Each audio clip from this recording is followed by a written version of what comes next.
Alright, so those who know me know I like to tell stories and talk shit. So I'm gonna do a little bit of both. Right? And I'm gonna tell the story of Jasmine. But before I tell her story, I tell her the story before her. Right? The story begins August '92. You know, me and my brother and my baby brother Jonathan had just arrived to the island of Guam. And if anybody doesn't know who Guam is, they took a geography lesson, all right? So we arrived there, and the worst storm that supposedly in 30 years happened. And we get there without power for 2 weeks. And so after that, we're walking around, right? This dude, he said, hey, let's walk around the neighborhood. There's nothing else to do because the power's out. So we're walking around. And I'm 17. Oh, you Quan? 13? 13. Right? Yeah, 13. And walking with this cat, he's like, oh, what's his name? There's that girl. I was like, what girl? Who's it? I was like, who's that? He's like, oh, that's Becky. He's a freshman. Becky was built like a brick shit house.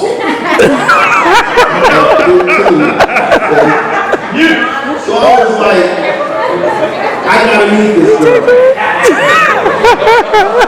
Now, she's sitting in her front yard on her daddy's car. Who's Joe at? Joe, who were you driving back then? A Buick, right? Brown, right? Brown and tan, right? She's sitting on her daddy's car, this brown Buick, talking to this island scrub, right? This guy was a big dude though. Right, corn fed, or whatever they eat on the island. He was big, right? But me being 17 and, you know, full of arrogance. That's it? Right up to Becky. I looked this dude up, and I was like, how you doing? I'm me. I'm Rico Suave. Becky flashes me this smile. Says, hi, I'm Becky. And then once I thought, oh shit, I'm in trouble. And that's where it started. So, you look at me and Becky, you look at Jazz, and you think, man, they sure are young to have a daughter that old. Because we are. Because we were doing things the young folks gonna be. So, consequences of that, of course, 9 months later, Jasmine comes. So Jasmine, I'm going to tell you the story of your birth. 3 o'clock, Papa comes in the room, says, Nathan, Becky's having a baby. I jump out of bed, right? Run down 3 houses, so she was my next door neighbor. That was probably, you know, issue out, right? Right? Next door neighbors. Becky's pacing back and forth, right? Just in pain, right? And she was like, I was you okay? She was like, no, I'm not okay. This baby's coming, right? Now let me tell you, you were late, of course, like always. And so I'm sitting there like, what are you waiting for? So Lori comes out. Where's Lori at? Lori. So she comes out the house, right? Then he says, where's Dad at? Lori says, he's taking a shower. Taking a shower, though, right? Gotta be crazy. Yes, right? So we get in the car, we drive down, 6:01, right? For 3 hours of labor, Jasmine comes out, right? Now before that, you know, when I said I was in trouble, when Becky flashed me that smile, it's because before then, I had never seen anything so beautiful before in my whole life. Aww. And that's why I thought, oh shit. I'm in trouble.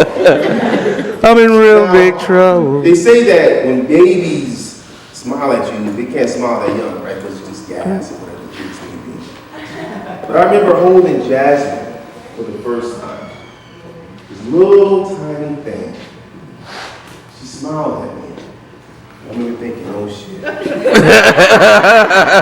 remember thinking, this is the most beautiful thing I've ever seen.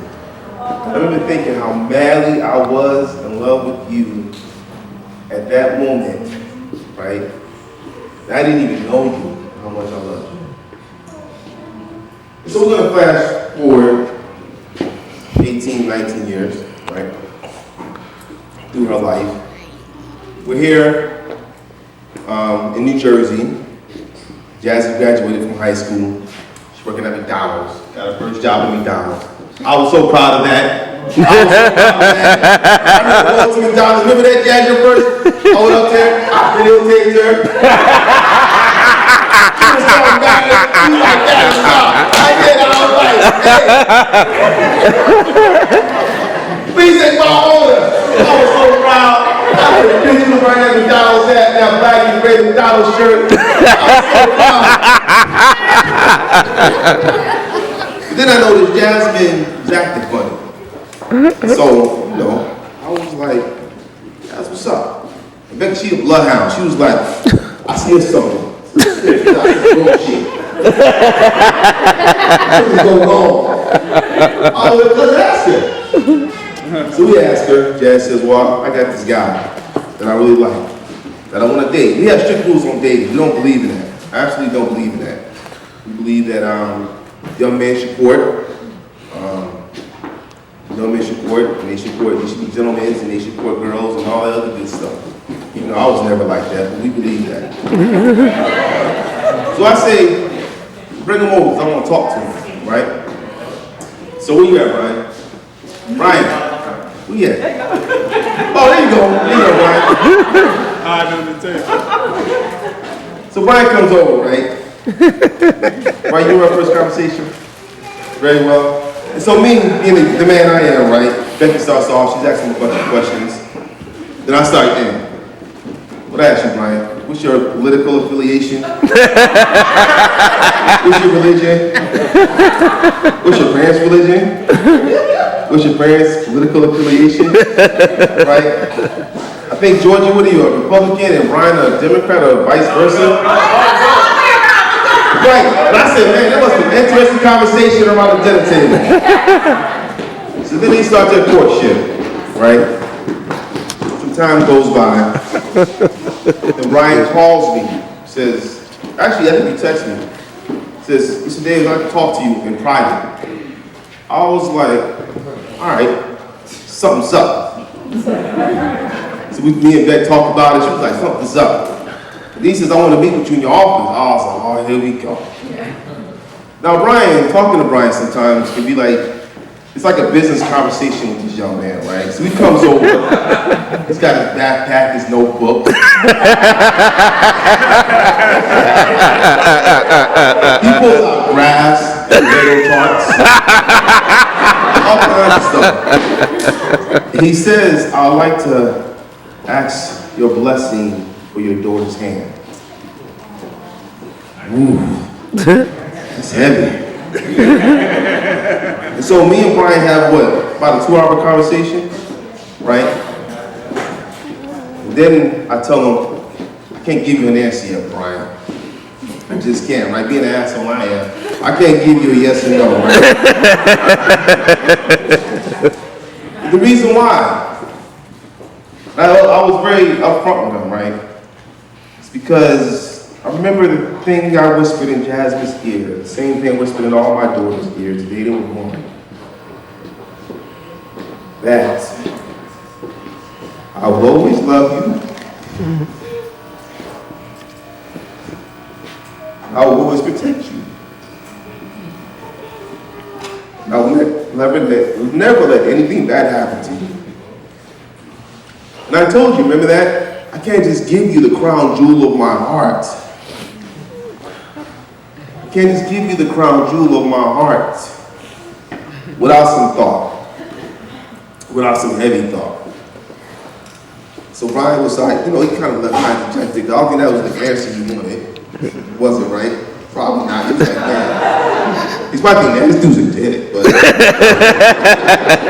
So he leaves. I go home with Becky, we have a long conversation, and he comes back and we talk about it. And so on this day, you know, you'll always be my baby girl, Jasmine. You know, my kids, if you're around me enough, you notice I call them by their numbers, right? 'Cause sometimes I can't remember their names, right? Number 2, where you at? Right? Number 3, where you at? Where you at, number 3? Oh, she's out running around somewhere, right? Number 4, right? But no matter how old you get, Jasmine, and even though you aren't Jasmine Davis, you're Jasmine Dupree, you're number 1. You'll always be my number 1. You're my first form. And I will always love you. And I know, Brian, because I gave you my blessing. Becky gave you her blessing. Because we love you. Now you're my son. Now you're my number 1. So no matter how many son-in-laws I have, you're always going to be my first. I'm not going to say you're going to be my favorite.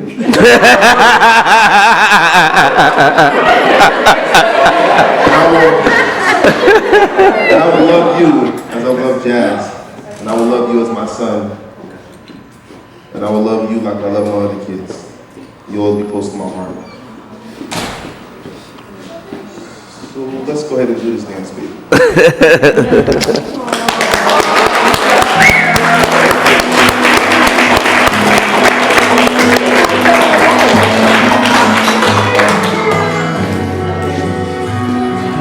Look at the two of you dancing that way, lost in the moment and each other's face. So much in love, you're alone in this place, like there's nobody else in the world. I was in love not long ago. I was her number 1. She told me so, and she still means the world to me. Just so you know, so be careful when you go, my girl. Time changes everything, I must go on. I'm not gonna stand in your way. I loved her first, I held her first, and a place in my heart will always be hers. From the first breath she breathed, when she first smiled at me, I knew the love of a father always needs. And I pray that she find you someday, but it's still hard to give her away. I loved her first. After that beautiful woman waiting you, be the same purple face kid that I knew. One that I read all those fairy tales to, tucked in the bed all those nights. And I knew the first time I saw you with her, it was only a matter of time. I loved her first, I held her first, and a place in my heart will always be hers. From the first breath she breathed, when she first smiled at me, I knew the love of a father always needs. I pray that she find you someday, but it's still hard to give her away. I loved her first.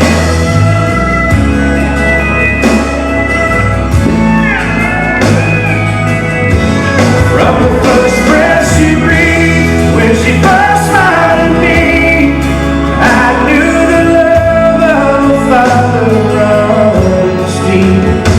Someday you might know what I'm going through, when a miracle smiles over you. I loved her first.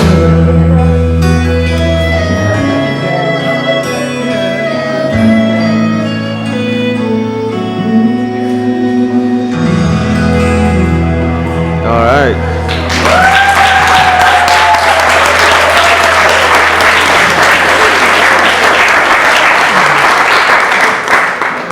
Congratulations, sir. All right. This is an upbeat, Mr. DJ. Well, actually, we have a few more formalities that we're going to take place in